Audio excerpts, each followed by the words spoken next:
Oh, hi! I didn't see you there, YouTube. Come on in, grab a mug of hot chocolate and sit by the fireplace. It's beginning to look a lot like Christmas, doesn't it? You can feel it in the air. I bet you're incredibly excited for the holidays. The colorful lights, the merry songs, the exchange of gifts, and the temporary forgetfulness that you just can't stand other people and just pretend to do so for a few days just to keep the holiday spirit alive. I bet you're also excited to do some movie marathons. Yeah, I know you. You just can't wait to watch some classics like Home Alone, How the Grinch Stole Christmas, Elf. Yeah, Christmas is all about the good vibes and warm feelings and the spreading of love all around.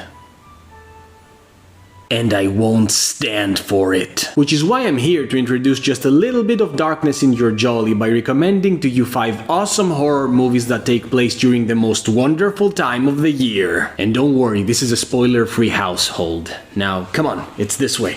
Let's go. You know, I always found the concept of Santa Claus just a tiny bit creepy. I mean, a big guy climbing down your chimney while you're sleeping, supposedly to leave you gifts under the tree? Why would he do that? What does he get out of it? What if he had a bad day previously and decided to come down the chimney bearing an axe instead of presents? Well, that last question is answered by a little-known film called Terrifier 3. Yeah, I know, I figured I'd start with the latest and most obvious one, okay? To be honest, I was among the people that found the first Terrifier movie a bit boring, even though it was a decent gore fest, mainly due to the complete lack of story and characterization. It wasn't until the second film came out that I recognized the potential of the franchise, with Terrifier 2 doing a complete 180 from the first movie by giving us a bigger flick full of wonderfully obscure lore, dementedly brutal kills, as well as the most badass final girl ever in the face of Sienna Shaw. Following that film, I was very much excited to watch the third one, and when I found out the story of the latest entry was taking place during Christmas, my excitement shot through the roof. Having finally watched the film a few weeks ago, I can safely say this is the best one in the series. Terrifier 3 is a tighter and more structured endeavor compared to the second one, and once again goes above and beyond by featuring incredibly in-depth, fleshed out characters, more story that provides answers as well as new questions, and the most transgressive kill scenes that I have ever seen in a movie. The whole thing is further elevated by the addition of a new villain alongside Art the Clown, namely Victoria Hayes, the final girl from the first film, whose horrific fight against Art left her completely disfigured, both inside and out. This movie gives her much more screen time and explores her rapidly declining mental state, making her an awesome wild card that fully challenges and at times surpasses Art's brutality. Special note goes once again to Sienna Shaw's character, whose traumatized psyche unfolds powerfully throughout the film, escalating in a viciously controversial final sequence. If you're a fan of the Terrifier franchise, you've probably already watched this one, but if you do enjoy slasher flicks and you've been on the fence about the whole thing, now is the time to give this film series a shot. As someone who started off on the wrong foot with these movies, I'm happy to say that creator Damien Leone has steered his ship in the right direction, and I'm really looking forward to the fourth movie.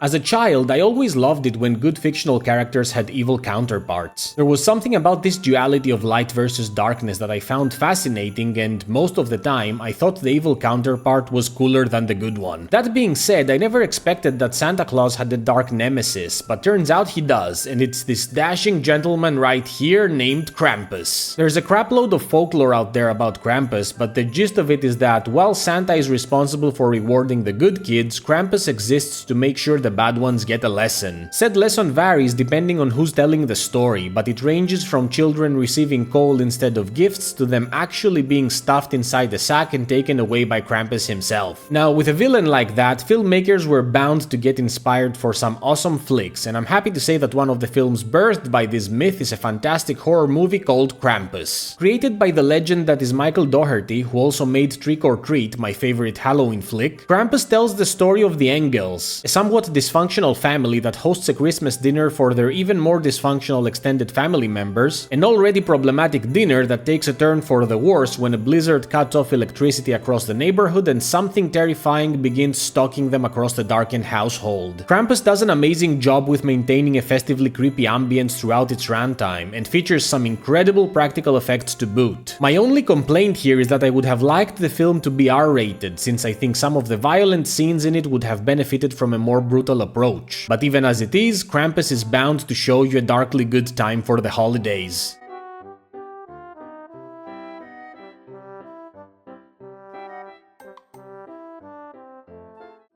Being a babysitter can suck, trust me, I've been there. Being a babysitter during a home invasion? Now that escalates the suckage to immense levels, and it is exactly the premise of Better Watch Out. A horror film about a 17-year-old girl who suddenly finds herself fighting for her life and the life of the 12-year-old boy she is babysitting once she realizes that someone or something is trying to gain access to their house. Do not, I repeat, do not watch any trailers or read anything related to this film. Go in completely blind without a single spoiler. I cannot stress enough how friggin' surprising and twisted this thing is, and you deserve to experience it completely fresh and unaware. Performances are top-notch across the board, and the story is completely disturbing, with tension steadily rising throughout this nightmare until the insane finale. That's all I'll say about this one. Go watch it. Like it or hate it, it will be hard to deny that you at least were caught off guard.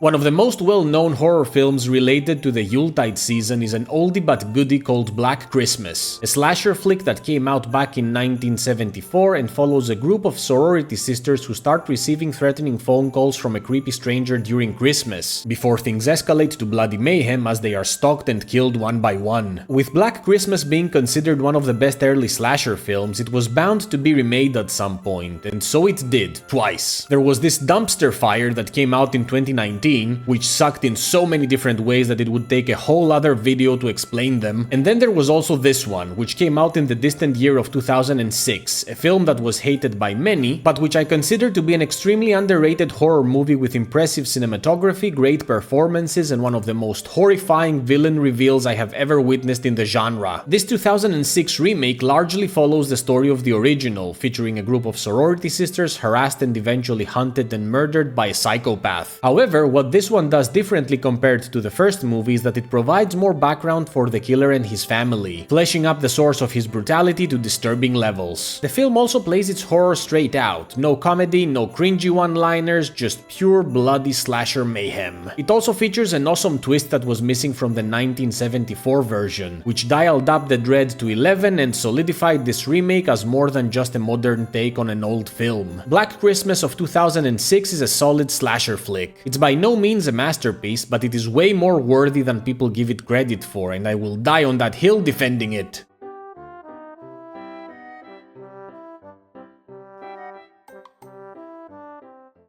A couple of months ago I made a video about the best horror movies to watch for Halloween, and in that video I featured Trick or Treat as my favorite Halloween horror film of all time, which was an anthology of smaller horror stories expertly woven together to make a horrifying whole. As luck would have it, my favorite Christmas horror film of all time is also an anthology, an underrated little gem quaintly called The Christmas Horror Story. Transpiring in the small town of Bailey Downs during Christmas, the movie tells 4 intertwined tales of terror, each one better than the last. From a group of teenagers that decide to break into their school during the night to investigate 2 murders that occurred a year prior, all the way to an actual story about Santa Claus having to fend off against the zombie outbreak, A Christmas Horror Story will keep you at the edge of your seat until an amazing twist ending that you will never see coming. I still remember the first time I watched this film, back in 2015. I had gone in with low expectations after having witnessed a procession of horribly low-budget Yuletide horror flicks, and by the roll of the end credits it had jumped straight into the top 15 of my favorite horror movies of all time. This is how you make a proper horror anthology film, and I cannot recommend this one enough. Go give it a watch, you will not be disappointed.